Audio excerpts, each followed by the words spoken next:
I'm gonna step out there and try and watch it to make sure, but I think we're good. What do we get an echo coming back? Yeah. Okay.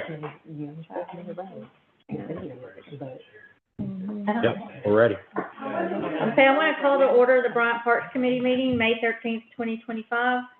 Need roll call? Jolly, Here. Curtis, Here. Williams is absent. Farmer? Here. Whittington is absent. Moore?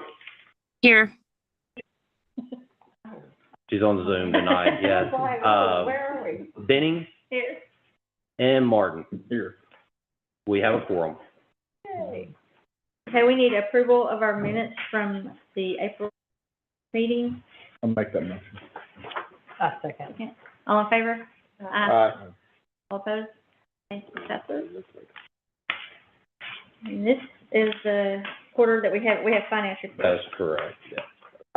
So you have our first quarter finance report.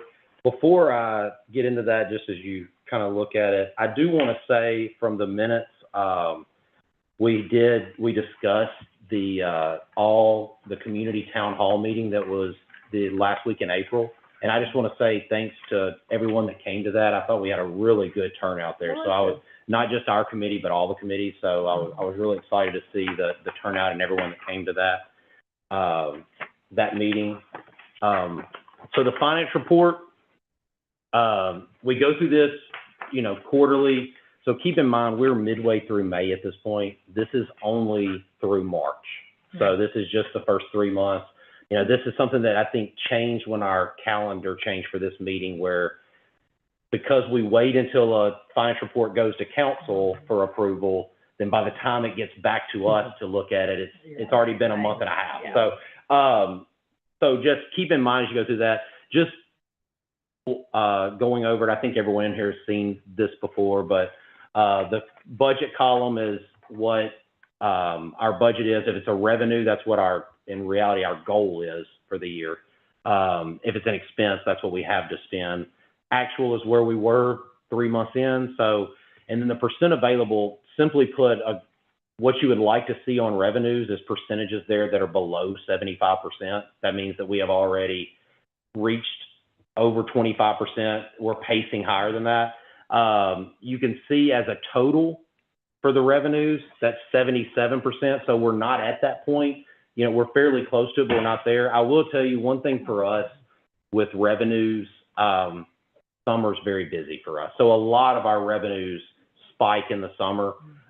For example, the second line there on revenues, Mills Park, Mills Park's going to get all of its revenues in the summer when the pool opens. So, we have $4,900 the first quarter of the year there in revenues. Well, that was just people that bought a season pass really early for Mills Park. But I can tell you, as of today, that number is over 19,000. So, and that's still, the pool hasn't opened. That's just people buying season passes or booking pavilions. The use agreement fees for Midland, that's just because we hadn't received their check yet. I think if we haven't received it, it's on the way, but that's going to be 19,000. So a lot of these numbers that look like, whoa, we're way behind there. It's we just haven't received a check that comes in the first quarter.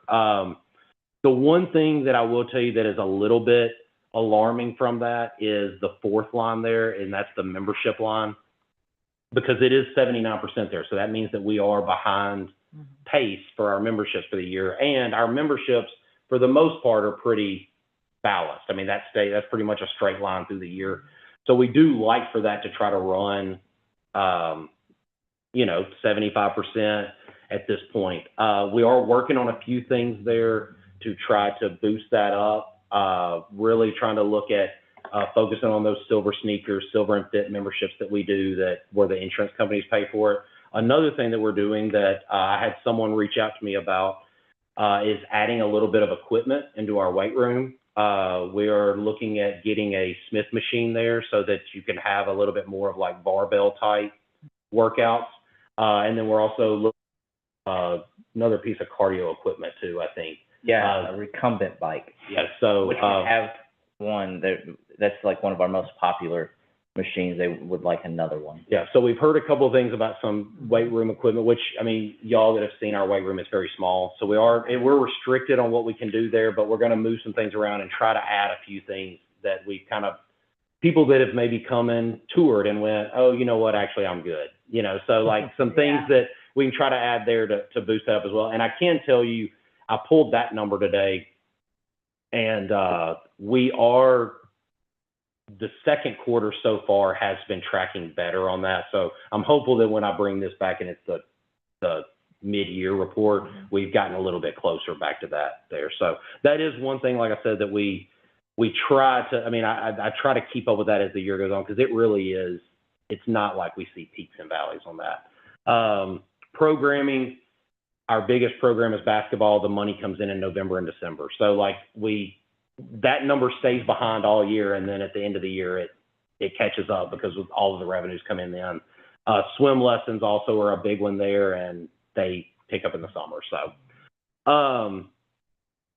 before anybody have any questions over any other revenues, and then I can talk about the expenses a little bit. I was just wondering, I mean, the equipment would be good as well, but like on memberships, I wonder if it's like, I don't know how you would do it, but like offer specials. But, you know, just like for a brief time period, I mean, you know. Yeah, we have, we did that years ago, where we did a yearly special if you signed up, you know, for an annual membership. And what ended up happening was people, all their membership came up at the same time every year, and they would get in on that beginning of the year special every single year. So I mean, it was kind of, now that's something that we've talked about. Maybe like you sign up, you sign up, and I definitely think it's something worth looking at. I would like to go something more like, hey, you sign up and your first month is this, and then after that it falls in. So, so definitely something that we can look at as well. But yeah, I mean, not that we couldn't say, no, this is only for new customers, but you also know, like, that's, people don't like that either. Like, oh, well, I get punished for being with you a long time. Yeah. So, AT&T rules. That's right. Yeah. At 6 months, if we're still maybe say a 6-month special. If they join, like, within the next 2 weeks or something. Maybe he'll bring it up. Join just or for renew. them. Join or renew. There's some other park areas that will do it, like you join or renew today, and instead of 12 months, we'll give you 15. Yeah. And then, but that's only good for a one-time thing. Yeah. So whatever it is, it needs to be a short window. Yeah. 30 days. Good ideas. Any other questions or anything on that? All right, expenses, it's kind of the opposite when you look at that available. What you would like there is to still have more than 75% of the budget left. So some of these things, like the third line, the vehicle expense, I looked that up. The majority of that's in vehicle insurance. Our vehicle insurance gets all paid at the first of the year. So whereas the insurance and tools above it is property insurance. And so I guess it hasn't been paid yet, because that's what we don't do that. Finance handles all that for us. So, but if it is in the negative, so like if you get down to the very bottom, there's one that's negative 3,000%. If it is in the negative, that means the budget is gone for the year. I can tell you for that fixed assets, Bishop, we have none of the Amendment 78 money has been transferred into our accounts yet. So that $22,000 that was spent is for the pool heater that was an emergency. That money, the intention is, with some of that extra money that we hope will be there from the Amendment 78 for our bids coming in under, we're hopeful that money is going to be able to pay for that pool heater. If it doesn't, then that's something we'll have to ask for savings. But that was something that this committee and council agreed, like, this is an emergency. We've got to get the pool heater back up and going. So, so that is why there's been $22,000 spent, even though there was no budget really for it there. But like I said, that'll be in a budget adjustment that goes to council in July, I believe, to offset that. The negative 44% at Ashley, the very bottom line, that budget adjustment actually went to city council in April, but it's not reflected here since this is only through March. That was for a door that had to be replaced at Ashley Park bathroom, and then also the roof, the new roof for the museum. So, so on the next, like, if you look at our budget right now, that's already been reflected with a budget adjustment. So it's back looking a little bit more normal. So question, so whenever we receive the second quarter, Parks Finance report, if council has changed up these budgets, that would be reflected in these numbers?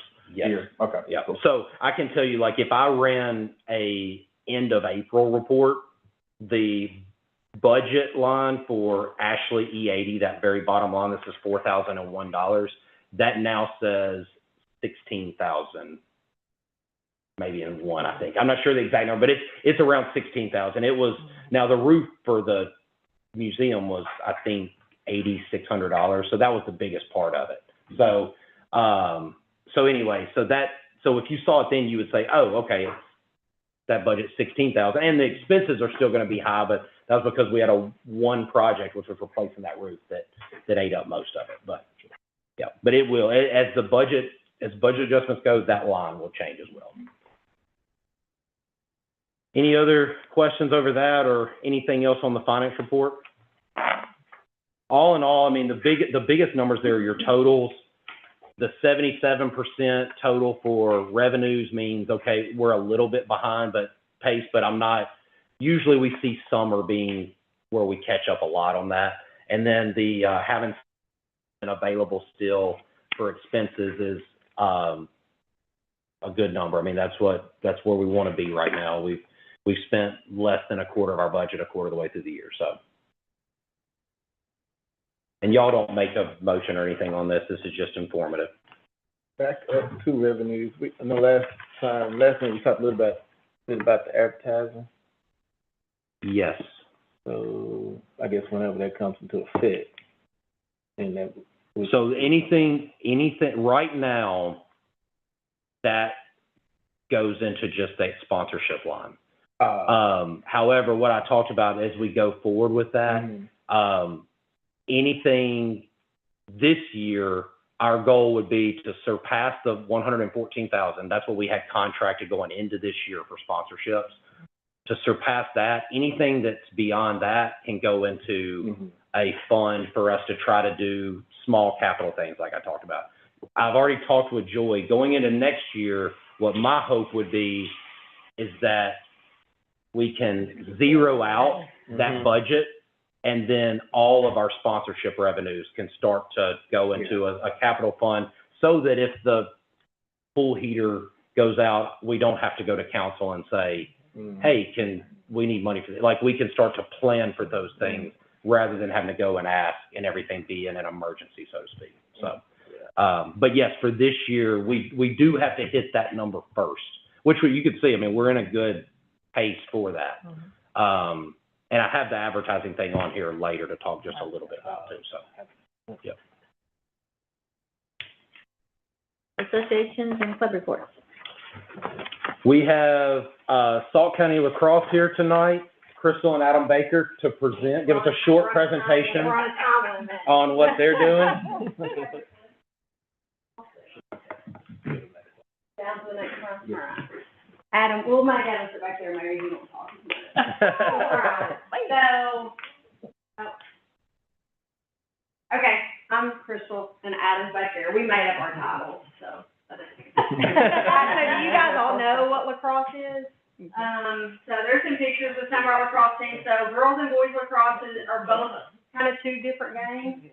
And then there's our first youth team on the bottom. But lacrosse is fast-paced, played on a field about the size of a football field, and you pass, catch, and throw with the stick and the ball there. And it's very similar. It just has qualities of basketball, football, hockey. Lots of fun if you guys haven't watched it come out. So Adam and I started Salt County in 2023 because our girls were playing for a program here in Bryant that was dissolved because the directors moved to Missouri, and our girls weren't going to have a team to play, so we created Salt County, and we didn't realize how quickly it was going to grow. And what it was gonna become, but that's awesome. So we really wanted to grow the sport of lacrosse in Central Arkansas and give our high school kids an opportunity to play college lacrosse. So when we started in 2023, we started as a girls program only for 8th to 12th grade, and then last year we picked up a boys. So we are members of the National State Lacrosse League, and these are the teams that we play. So we play PA, Mount, and Episcopal here locally. And then in Northwest Arkansas, we play Bentonville, Fayetteville, and Rogers, and CE Birds for the girls. They are out of Shreveport, Louisiana, but they are the only high school lacrosse team in the state of Louisiana. So they play with us. And then on the boys, it's very similar, except Springdale has a boys team in Northwest Arkansas, but does not have a girls, and Springfield, Missouri is in our league. So all of those teams come to Bryant to play at least once, but you guys are well aware that Alcoa 40 is the only dedicated lacrosse field in the entire state. So because of that, and Mount St. Mary, they have to play at Catholic, and CE Bird, those Northwest Arkansas teams don't like to go to Shreveport to play CE Bird, so they will use Salt County's field as their home field for several games. So we typically host our 7 games for our league, and then probably at least half of Bird's games, so we host 4 to 5, where Salt County is the home field for those teams. So these are kind of our accomplishments, and I'll just hit the highlights for 2023 and 2024. So we are a nonprofit. We joined the league, which I just covered. We have made state playoffs for both of our teams for both years that we have been a team, that we've been eligible to make the state playoffs. Both of our teams have made it. We value our relationship with the city of Bryant. Of course, you guys have been amazing to us and allowing us to use Alcoa 40, and we are forever grateful. We do lots of community outreach events, so our players participate in things like foster care initiatives. Actually, tonight, our team is at the Saline and Perry County Foster Parent Association meeting, teaching kids how to play lacrosse, while Adam and I are doing this. We do adopt a street here in Bryant, so we have part of the parkway, kind of bridge to bridge is what we have. We participate in Third Thursday, the Fair Christmas Parade, Fall Fest. We work with the Bryant Chamber of Commerce and provide stuff for first responders lunch, and then we also do a senior citizens Christmas event where we stuff stockings for senior citizens at the manor. We do lots of stuff with our team just to try to build camaraderie. And then we also offered some youth options for Saline County because we recognize that we can't continue to have a high school program if we don't start building it from the youth. So the first couple of years we did camp and fall lacrosse, and we have high school summer options because much like baseball, you play league in the spring, and in the summer you travel and go do fun stuff. And that summer travel is really where a lot of college recruiting happens. So we partnered with Louisiana Elite to do the boys program. So that's who our boys play with in the summer. And then we have our own girls program here. Again, in Louisiana, that's a challenge. And in Central Arkansas, there was a big for-profit lacrosse organization that came here to try to start summer lacrosse for girls and boys, but it was astronomical.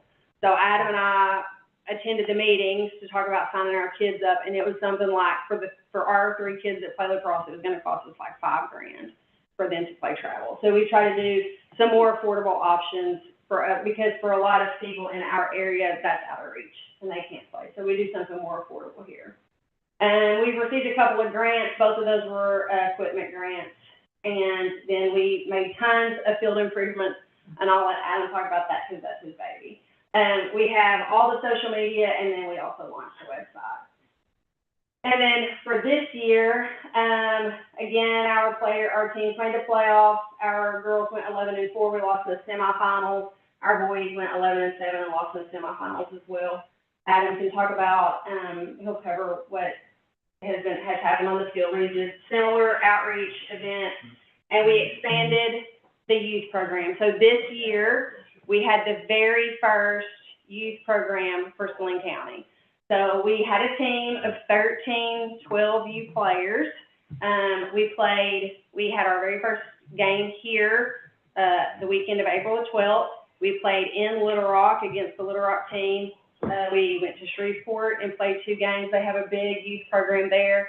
And then this past weekend, we did a tournament in lacrosse. They have a huge lacrosse program in Northwest Arkansas for youth.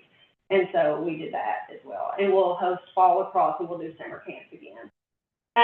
For summer, it'll look very similar. We'll do Louisiana Elite for the boys, and then we just created for Central Arkansas Diamond State Lacrosse. So Diamond State Lacrosse has been created by us, and the reason we did that is because the summer league really would be players from our team, players from Catholic, players from Mount St. Mary, players from Episcopal can all come together, learn new skills, go compete during the summer at a higher level. And we just wanted to create Diamond State so that those girls wouldn't be hesitant to play for a rival team to keep the name Salt County. So we created Diamond State for that. We just last week got the first electric cooperative operation roundup grant for $250.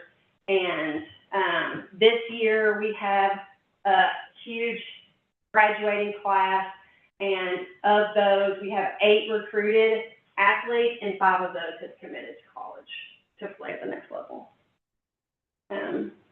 Adam? So, yeah, the field, you can tell the difference between 2023 and March of this year. That was our very first practice ever. You see what the field looks like. Between us and the city, it's the overseeding now, and with them fertilizing, I mow it once a week, more sometimes because it grows so fast. Just taking care of the field, you can tell the difference. It just takes a little care. We added a little fire pit.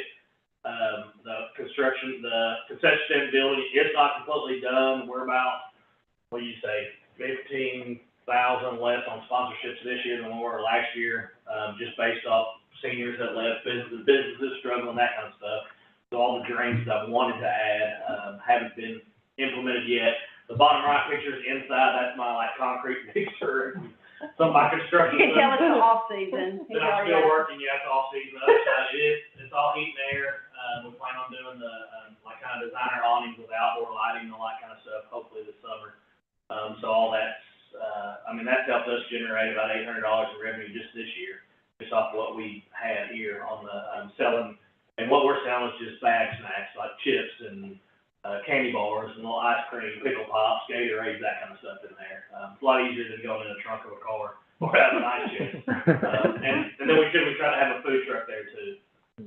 Yeah. So these are some of the things that we want to accomplish this next year. After going to Northwest Arkansas and doing that tournament, we saw some girls playing lacrosse, and so we're going to add that age group for the spring next year, because thinking through that's, first and second graders, that's when kids are looking to get into a sport. And so we don't have, maybe they'll choose lacrosse instead of soccer or baseball. No offense to the baseball teams in here, but so that we can start them at a younger age, because we were not going to be able to develop Salt County at the high school level until we really pick up that younger group. But to do that, lacrosse equipment is pretty expensive, and so we need to work on some grants and the ability to purchase some full sets of gear for those little kids to help alleviate some of that cost for them. We really need to work on recruitment, so that's a big goal for us this year as well. And then field and facility improvements, and Adam will talk more about that. But we want to, there are a couple of things that we want to do there. We really need to get a youth field in some sort of a playable condition, so that we can have, a couple of 8U, 10U, 12U, and 14U teams, so that we can travel with them and let them play too. And there was one other thing I wanted to call out here. Oh, the college recruiting. So we do have, like I said, we have 5 kids that are this next year, but we'd really like to work on that for our upcoming kids to help them navigate this whenever a lot of them don't know what that looks like.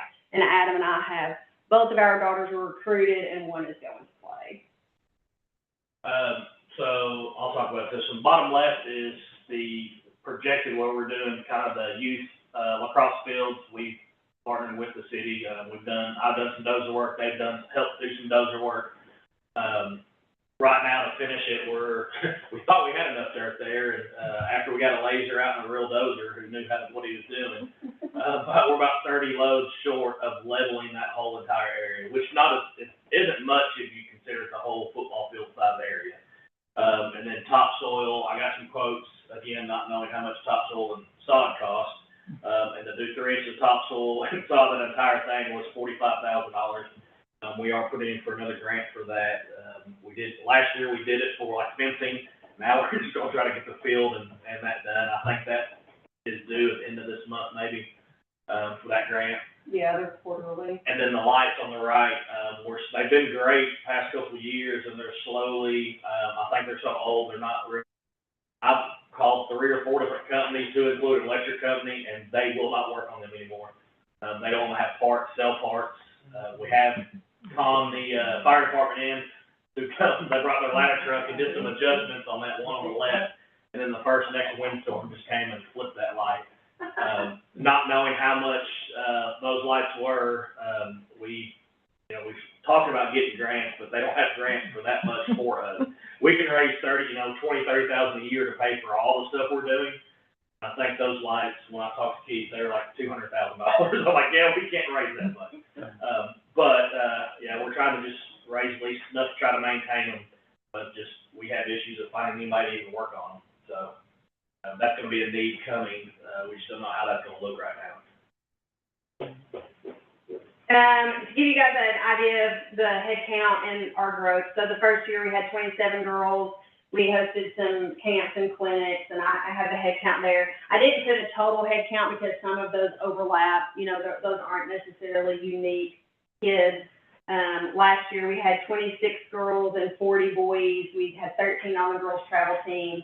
Our youth camp was 29. We did a high school fall clinic. That's free. The fall clinic is free to attempt to get high schoolers to come play. We did youth skills and drills, and then we had 1 college commit.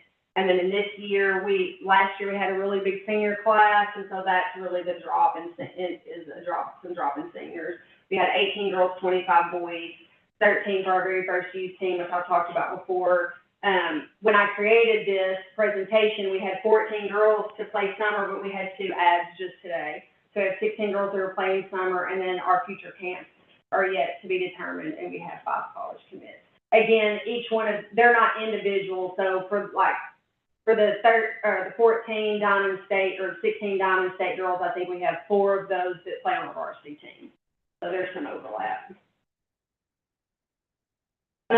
Here's just some stats on playing at the next level. I don't know if people realize what the high percentage of kids that play college lacrosse or play high school lacrosse can go play in college. So this is just NCAA only. It doesn't include NAIA or club lacrosse at the D1 level, but it's 6.3% for women percentage of high school. But this year we had 5 senior girls, and all 5 of them were recruited to play.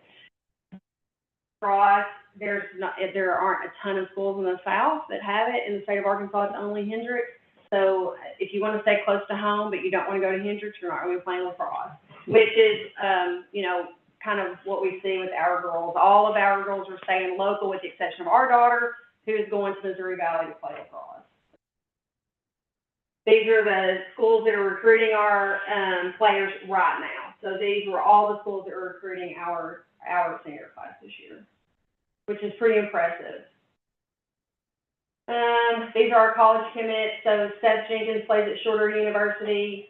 He committed last year. All 4 of the boys, that's coach in the middle, but all 4 of the boys are going to play at Centenary and Shreveport. So that is, their staff is really who heads up Louisiana Elite that our boys play for in the summer anyway, and they're a great group of men, and they recruited all 4 of them, and then our daughter on the bottom is going to Missouri Valley. To give you guys an idea about cost, so for boys to play, equipment runs about $600-ish. That's going to include helmets, stick pads, cup, mouth guard, etc. Girls is a little bit cheaper because they don't have as much equipment. For our organization, we charge $400 in registration fees, and we reduce that by $50 for sibling, and then any recruit that they bring that signs up, we have a ton of sponsorship options at cost. And then if we don't want lacrosse can be expensive, like we talked about, and we don't want that to be a reason why anyone can't play the sport. So we have some scholarships and options that we've provided for kids to play for free. And then if they get sponsorships or do other fundraisers, then that we deduct that from the cost of. And then here's kind of our investment that SALT has invested in Alcoa 40. This is only in the volunteer hours, are only the hours that Adam has spent at the field each year, and we did the best that we could to get accurate. It's probably understated, but this doesn't include volunteer hours for players, coaches, anything like that. No camps. This is literally just the work on the field, and you can see the improvements that we made. So our first year, we added the backstop fence and netting. We did some scorebox updates and field maintenance. We spent roughly $11,600 and over 200 hours. Last year, we realized that the scorebox needed to be reconfigured because it was sitting up too high and it was just difficult for the people that were staying there. So we made some changes. We added turf creases because with lacrosse being in the spring, it being so wet, and the crease area is the scoring area. It gets traffic, was muddy and slick, and so for safety reasons and just because it was a mess, we purchased turf creases and had those installed. You guys are well aware of the concession building and then other field maintenance, and we spent roughly $16,700 and over 450 volunteer hours. And this year we've been working on the youth field, continuing the concession stand, fire pit field maintenance. We're at roughly $7,600, and like Adam said, our sponsorships were significantly less this year than last year. That's the only reason for that difference. And we're only halfway in the year, so hopefully we'll get some more money and make some more upgrades. How did I do, Keith? Very good. All right. I think you were shorter than I was. Okay. You guys have any questions for us? Yeah. I do. So I was looking at your league. So are some of your competitors, are they affiliated with their local schools? So it's kind of hit or miss. It's all club because, you know, it's not AAA sanctioned. However, Catholic, they fund theirs. So they have the coach and they completely fund everything. Adam and I have a big disagreement about a couple of other schools. So I think that he thinks Bentonville funds theirs as well, and I'm just not sure about that. They all go to Bentonville. They all go to Bentonville, yeah. So I think that it's a club, and for most schools, they have to raise money as well. For Catholic, they're funded by the school. Gotcha. Does Bryant give y'all anything? Yeah. What percent of y'all's go to Bryant? The majority of our kids go to Bryant, so, 85%. yeah, because we have a couple of Benton kids, we have one Bauxite, we have a couple of homeschooled kids that play for us as well, and then our kids go to ACA. I guess I have a question for you on the lights situation based off of our. Yeah, I was gonna bring that up as well. So we did our tour last week, 2 weeks ago, last week. And we spent a lot of time at Alcoa Park on the tour for a reason, because as I told y'all that, you know, that was, in my mind, really outside of the things that we know here, like the parking lot lighting and things like that we've applied for the grant for, like Alcoa Park is the next one that needs that facelift, that upgrade that Ashley got a few years ago. And we're so grateful for Salt County Lacrosse, because that football field at the time was not used anymore. I mean, it was kind of out of sight, out of mind. Parkway was getting built right there, so we knew that all of a sudden a park that was a way that nobody really ever went to is about to be right there on the middle of a main road going through our city. And we had plans for it, but having this group come in that really invested into it, one, all the volunteer hours and doing those things. I mean, those are things we would have never been able to do on our own. But then also it stretches the minimal funds that we have. It stretches it further when we can get with them and say, hey, y'all are going to throw that much in for, you know what, we can give a little bit to getting a dozer out here too. You know, now all of a sudden the money goes further when we're both able to work together on it. And then they're able to get so many volunteers and grants and things like that we're not able to apply for. So they're absolutely correct, though. they can't get $200,000 lights. Like, and so at some point, we spent a lot of time looking at those lights last week, on their field and the softball field. I mean, some of those poles are leaning. The only ones that work at this point are the ones on the lacrosse field, but they're going out. I mean, it's not, we don't have a lot longer before those no longer work. And like you said, no one's going to work on them. I mean, at this point, it needs what you see at Ashley Park when we went there, the Musco lighting, you know. It is the best. It is expensive, but you are getting the best with that. And so, you know, that is part of the master plan. That is, you know, really, like I said, other than a few things here, that is next in the master plan for where we need to focus. But the issue becomes the funding for that. And so that's going to be the hard part, is like, we need to, put a plan together very soon for how to upgrade that, because it's not going to, we're not going to get much more out of those lights that are currently out there. Well, the reason why I'm asking is that you were talking about the lights on softball fields. I'm just throwing this out there as a possibility. I remember you were talking about that you said some of those parts aren't even sold. Is there a way for us to use the lights that are currently on the softball fields for at least to keep going until we have a solution for those? I talked with a guy. Yeah. There's actually a tree company that has a list that can get up there. And he's like, oh, I mean, you can pay me to do it, but they don't know what's going to work and what's not going to work. So if it's a bad light, to pay them to go remove it and then put it up over here, and now it's still a bad light. Yeah. There's no way that, like, they can't, he doesn't know. He's like, yeah, I'll go up there and unscrew a bolt for you, but you're going to pay me by the hour or by the whatever, you know, it costs. And I'm like, well, I'll call you back. Yeah, We'll get back to that. yeah, and I mean, that's something we have thought. I think it's probably a doable thing. It's hard, willing to go work on something like that they're going to put their company's name on doing a project like that. Like, that'd be something that if we were capable, that's something you try in-house, but we're not capable. I mean, none of us are really capable, you know, and so, but yeah, that is something that we have discussed is possibly doing that, yeah. So it's finding someone that's actually willing to do it. That's the struggle. Fire department. Well, they actually went up and moved one of the lights They finally. adjusted some, and that next wind just went, because they don't have tools to tighten down or anything, and that's the current lights that are on the field. So, but, Yeah, I think so. and unfortunately, like the building up that extra, because I think I hope they would agree, there's really two big projects. It's getting that extra pad built up.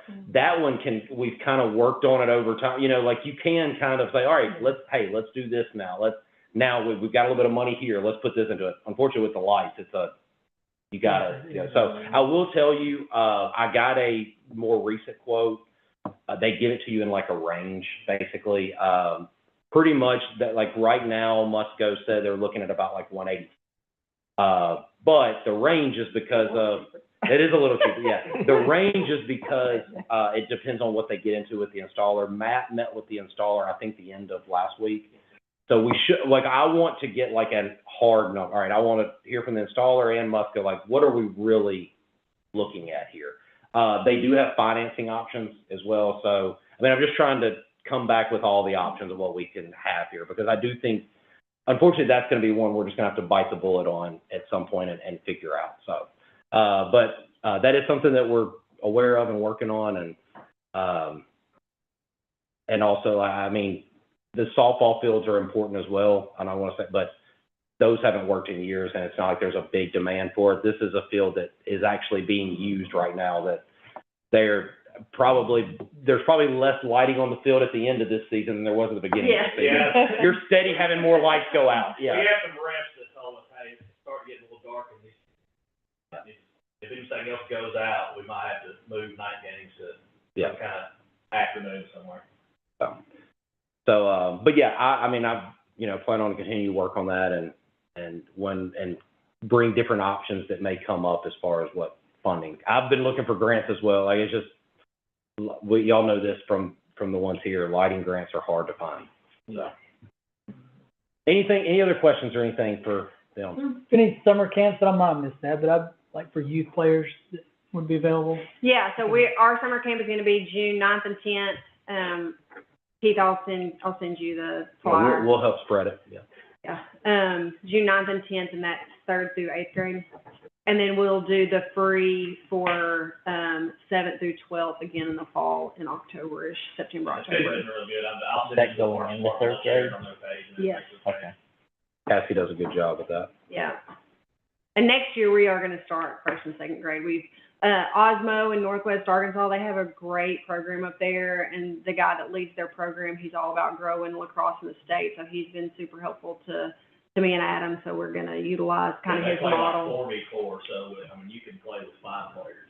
Yeah, they were so cute, so we're gonna do it. One final question from me.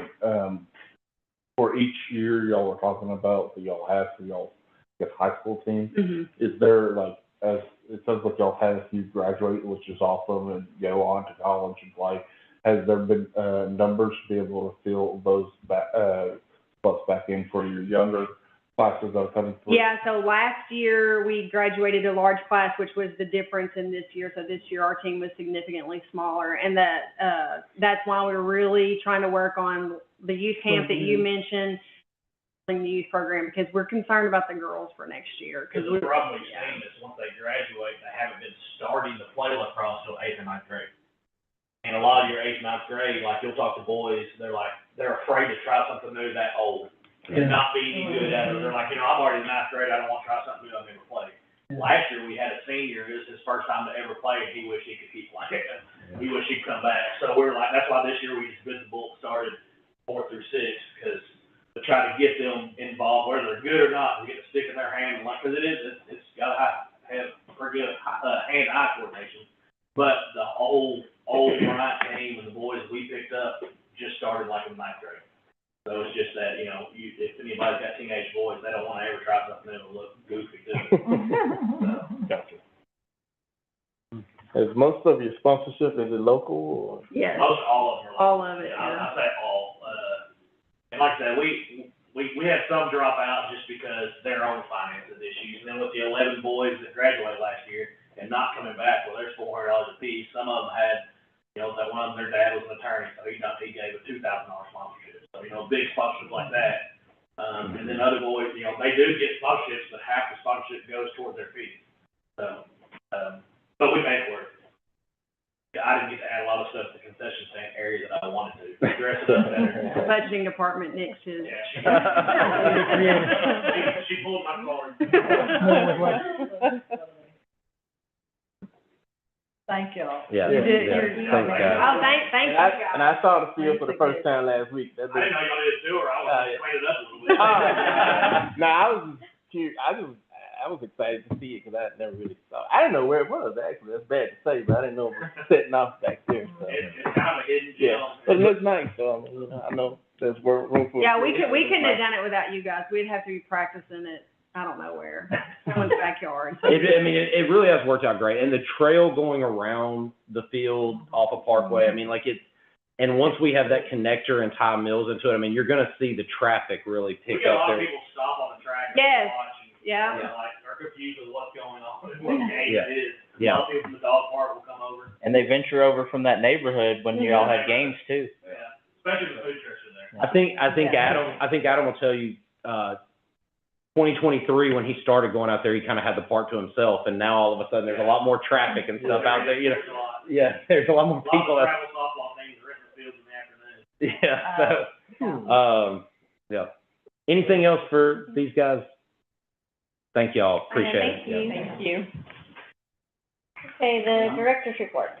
So you've got the monthly summary in front of you. I won't go through all that. You can read it. I do want to just highlight, our aquatics coordinator, Compassion Mooney, received, her adaptive swim Whisper certification through Swim Angelfish.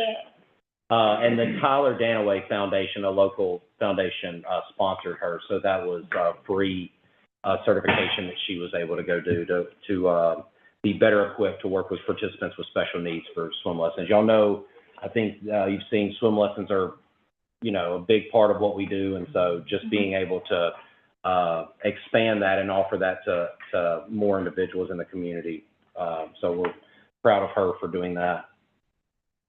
Any questions for me on the report? I was reading through it today. I'm going to try to do a better job of organizing this a little bit, like by date or something. In my mind, I know the order because it's kind of like the center, community center, aquatics, and then grounds. But like I'm looking going, man, these dates are all over the place. So I think I'm going to try to take it and start arranging it chronologically. One thing, you know, you had Ebony and the other gentleman, and they were introducing some new activities.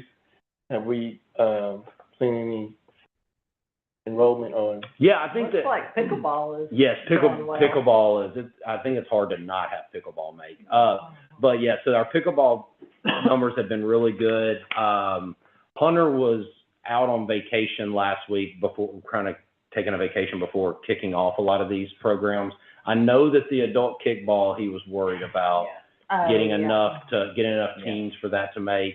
But I mean, I think that if we can just get the biggest thing with that programming is getting something started and getting people used to having it there.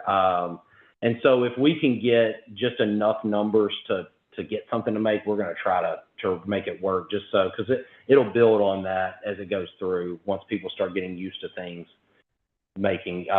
It's, you know, it's hard. And in a world that is so easy to communicate, it is so hard to get the word out there. Like, I don't know how many people we still hear from that didn't know something was happening.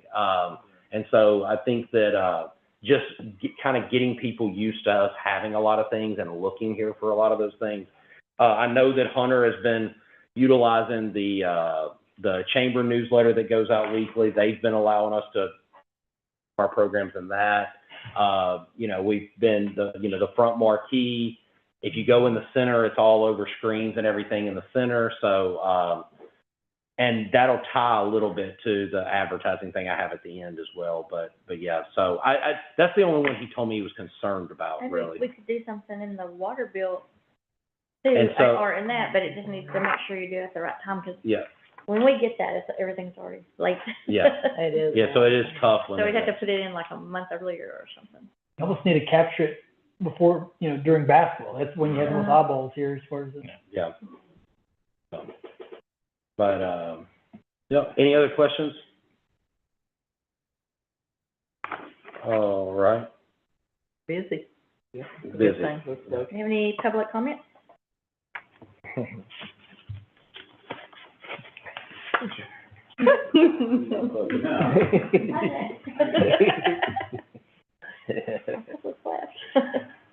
Did you ever make that Jason made then? Yeah, I'm glad you said that. Unofficial. Well, he did roll call. and I was didn't like, mark oh, it. right, that was- I would have known. I would have Yeah, remembered. you would have remembered. Yeah. Thank you, Doug. Do we have any old business? So, the advertising plan, the only thing you have there, Kathy put a Let little thing me ask together. just one thing, because I came out, I couldn't get in though. The chamber, that feed thing, that was strictly for the chamber, right? I mean. Oh, the Saline County Eats? Yeah. Yes, that was a chamber event, okay, yes, okay. yes. I was curious. Yeah, so if you remember what Taste of Bryant used to be, that is Yeah. what it is. I attempted, it They was, changed it. it was a lot of people. It was a good crowd. Yeah. For their first year back with that, it was a really good crowd.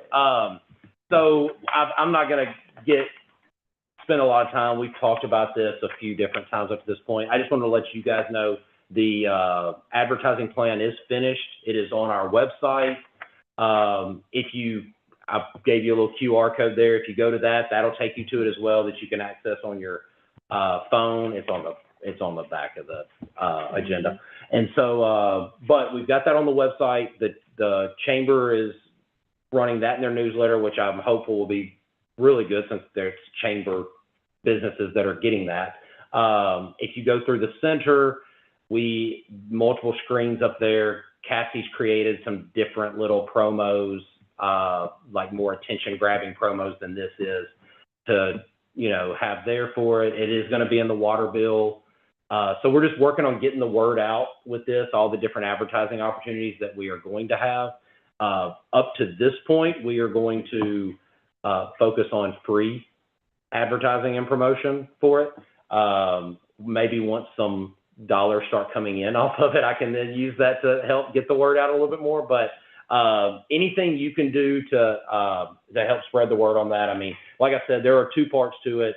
Obviously, one is that we have funding issues, and so we're trying to bring in more money for the Parks Department.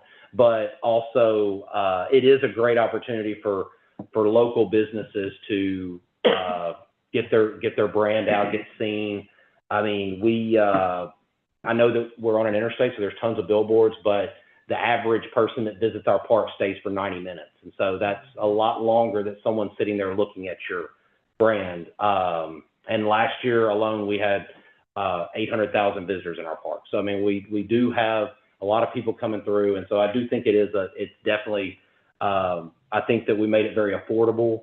And so I think it's good opportunities out there. So just anything that you can do to help, but to go through that, but yeah, just, send people to it. I also have a little thing on my phone as well that if I'm just talking to somebody, I can give them the QR code. So if you want that, I don't mind sending it to you as well. So, any questions or anything over that? I don't need a motion. This is just to kind of wrap this up and inform y'all that we had this rolling out now. So. And this is going to be opportunities at most of the parks. Yes, well, that's true. Most of the parks. The ones that we didn't visit on our tour, like that. Now, if someone came to me and said that they really, really want something at Kings Crossing, we'll figure it out. I mean, if there's not something, or Plum Park, yeah.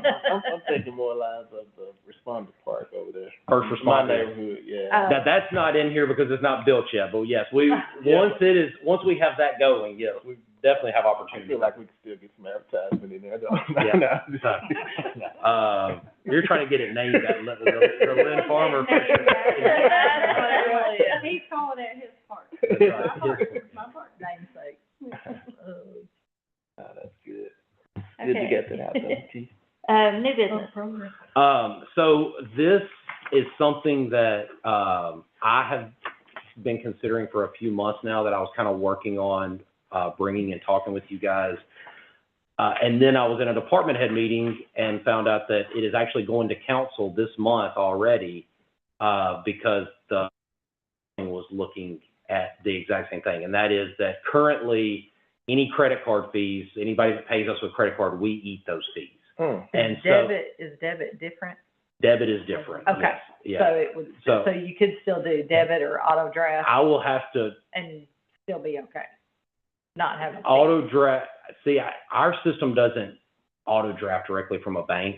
Okay. It has to come from a card. Okay. I will need to confirm, like, there's still a lot to figure out on the logistics of how it's gonna look with our system and with our credit card system, but, it kind of started, like, it feels like the more, like, I've been places and started to see more and more that there's a lot of businesses now that are passing along the fee, I think, in order to try to keep their costs down for the consumer, and it gives you an option. You don't have to pay with a credit card. So, and then I do know that our neighboring city's Parks Department has been doing this for years, passing along credit card fees to the consumer. So it was just something I'd been thinking about, and then I found out that actually water billing is looking at doing the same thing, and it's going to council this month anyway. So I wanted to bring that to you first and just kind of, I would like to have, I mean, I think it would be good to have your blessing on that. I don't know that council would necessarily have to do it citywide. I guess they could choose some departments and not choose others. I can tell you that last year we paid about $12,500 in credit card fees. And so this is something that if it were to happen, I don't think it would just be like, okay, council passed at the end of the month, June 1st, we're passing that along. Like, we will be communicating that out. And I do know, I spoke with our credit card provider, and there's a lot of legal things in that as well, as far as having to communicate that out as well. And I do think that debit cards are a part of that also. Okay. So, Just, to me, as long as there's another option. Yes. To where that way, because I mean, I do that AT&T. I mean, it's Yeah. like if you pay with a credit card, you can pay with, do an auto draft and it's $5 a month cheaper or something, Yeah. or $10 or something. Yeah. So as long as you have another way. So, yeah. Yeah, and I'll definitely get more information on that as well. I mean, I know that we have some people that will pay for a annual membership once a year just because they refuse to pay it with a credit card. Yeah. And so if you do the monthly, if your membership with us is just the monthly withdrawal, then you have to have a credit card on file to do that. And some people will be like, I'm not. So we could see that change for us where people go, oh, well, then I don't want to do the monthly withdrawal. I would rather just pay for it a year in advance or a 6-month membership or whatever, just because. And I know we still have a lot that choose to do that, and we eat the fees right now. They just don't want a credit card on file. So I do think it will be a process as we go through that. It may be, I've talked with the finance department a little bit on what that would look like. It may be that we bid out our credit card provider again to see what those rates are, because of some of that, like if you look at another agency, you'll see that like it's just a flat 3% fee on anything with a credit card.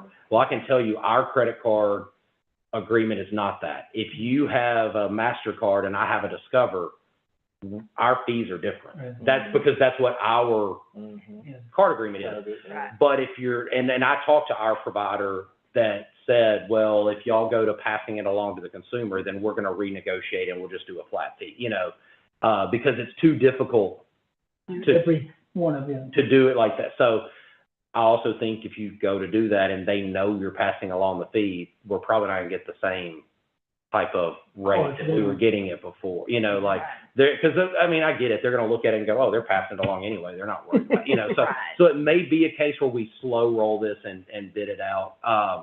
I can tell you, this is something that we budgeted to pay. We budgeted to eat our credit card fees, but I do think if we're looking at trying to figure out ways to cut some costs, this is a good one.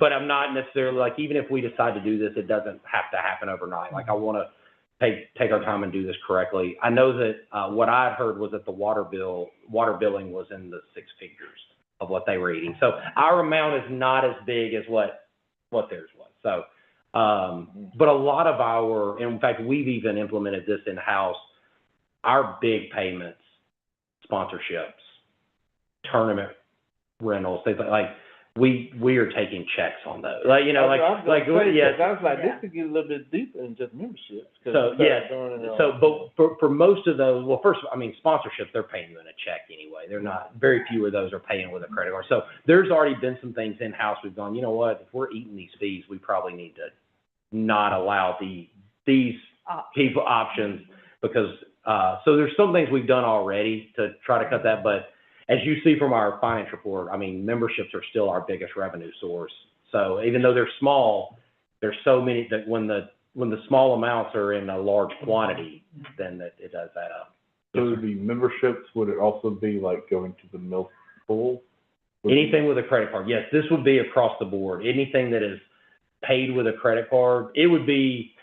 My understanding is our structure with Civic, our software provider, and our credit card, would totally change to where we would never see that money. It would immediately go to them.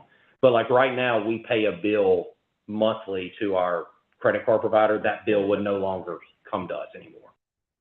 So yeah, we wouldn't collect the money at all, but we also would basically it's roughly a little over $1,000 a month that we get a bill on for credit that would stop because they would be collecting their money from the consumer. And that money would go into the general revenue, correct?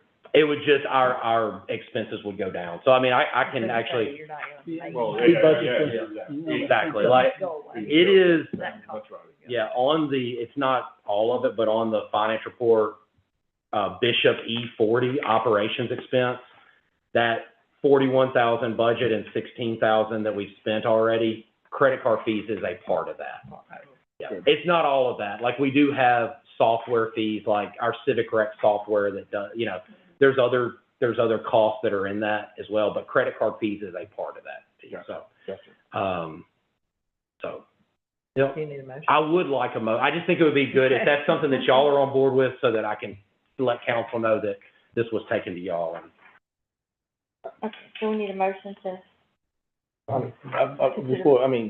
you do that, you did say that you were looking at possibly, negotiating something with a different company though, right? Potentially, yes. Yeah. I mean, But if you did, I have been happy with our credit card. I mean, we use First Security Bank and so, I mean, they're local. They have a person that, you know, is a contact person. So I've been happy with them, but that is a possibility that if we're changing it anyway, if I feel like, or we as in, you know, finance, especially with all the citywide going and doing this, if we feel like, whoa, that rate's a little bit unreasonable. Like I even though we're not going to pay it, I still don't want to necessarily gouge our customers either, you know. So we would have the opportunity to bid that out again if we wanted to. My biggest thing, as long as I have no problem with it because the city is paying it right now for convenience. The only thing is that as long as there's other options, so that way if I don't want to pay that fee, then I have another option. So I make a motion to. We have a second? I'll second. All in favor? All opposed? Thank you. Any committee comments? On that same note that we just talked about, would that cause you to have to adjust, like, wording and, I guess, like when somebody signs up for a membership? So really what we would do there is if you are going online to purchase, because I mean, if you're purchasing something online through us, it's got to be with a card. Right. You would see that we would definitely have it more, you know, listed there. In the beginning, we would probably even try to make it highlighted, bold, you know. I mean, I know that I just started kind of noticing as I walked into restaurants and the hostess stand, there's a big sign saying that they're, you know, and I didn't really used to notice that very much, and I'm starting to see it. So I have to assume that there's more people going to it. And so we would do that. And then if you buy something at the desk, it would be training our staff that, like, hey, just to let people know that. And like I said, I talked to Benton's department as well, because I know they've been doing it for years, and that's what theirs is. If you go online, it says it right there, and then if you go in, you're informed of it. So. And a lot of places, I mean, that's the reality of the way the money works. Yeah. I mean, a lot of things, it always has like service fees applied or something like that. So, and I mean, the majority that I've seen have been anywhere from 2.5% to 3%. I think that's kind of the rate. I think most of the restaurants I saw were 2.5%. And some go ahead and pay it because you're paying for convenience. Yeah. So. I mean, I made the choice. So I have a credit card, but my wife uses a debit card. And so, like, we sat there and went, is this? Which way? Which one? I was like, well, you know what? Actually, the rewards that we're going to get for this credit card, And there's some people that do that. I want the miles more, so we're still going to use the credit card. Like, so.